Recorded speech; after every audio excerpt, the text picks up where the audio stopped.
অসাধারণ একটি দৃশ্য। এটি রংপুরের পীরগাছা উপজেলার সিদামহাট নাগদাহ গ্রাম।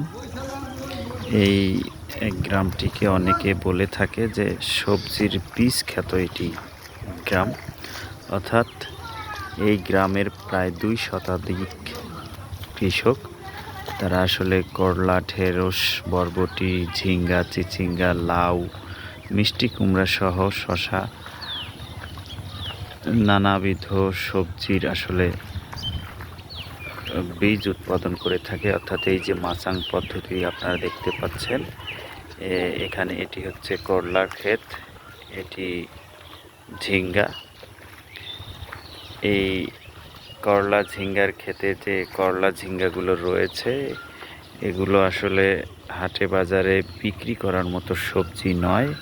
অর্থাৎ এটি যখন পেকে যাবে তখন এটি হারভেস্ট করে চাষিরা এখান থেকে বীজ বের করবে। সেই বীজগুলো মজিয়ে আসলে রোদে শুকিয়ে সেগুলো জার্মিনেশনযোগ্য করে বিএডিসি সহ যে বেসরকারি কয়েকটি কোম্পানি রয়েছে, নামধারী, মালিক সিড, ম্যাকডোনাল্ড সহ কয়েকটি কোম্পানি, সেই কয়েকটি কোম্পানিতে তারা নির্ধারিত, অর্থাৎ ডিলারদের দেওয়া নির্ধারিত যে মূল্য রয়েছে সেই মূল্যতে তারা বিক্রি করবে। যার ফলে আসলে এই গ্রামটি অনেকটা সবজির বীজ উৎপাদন করে চাষিরা অনেকটা স্বাবলম্বী হয়েছে। কৃষি বিভাগের তথ্য মতে পীরগাছা উপজেলার সবচেয়ে বৃহৎ বীজ উৎপাদনের গ্রাম এই নাগদাহ ছিদাম বাজার। সেই গ্রামের মনোমুগ্ধকর যে পরিবেশ, পবিত্র ঈদুল আজহার পরের দিন আজ বৃষ্টি টিপটিপ করে পড়ছে। মধ্যরাতে প্রবল বেগে বৃষ্টি হয়েছিল, সেই বৃষ্টি এখনটা অনেকটা কমে এসেছে, এখন টিপটিপ করে বৃষ্টি পড়ছে। আমি পবিত্র ঈদুল আজহা উপলক্ষে সেই গ্রামের বাড়িতে এসেছি। এই গ্রামে আপনারা দেখতেই পাচ্ছেন এখানে দুজন চাষি, তারা সকাল থেকে আমি দেখেছি বৃষ্টিকে উপেক্ষা করে তারা এই ধানের বীজতলাকে প্রস্তুত করছেন।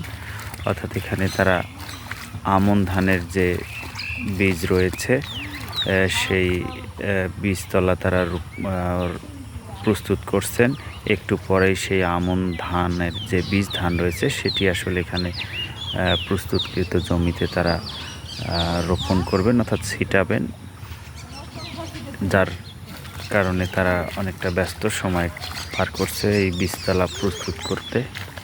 অসাধারণ এই গ্রামের দৃশ্যটি আপনাদেরকে দেখানোর চেষ্টা করলাম।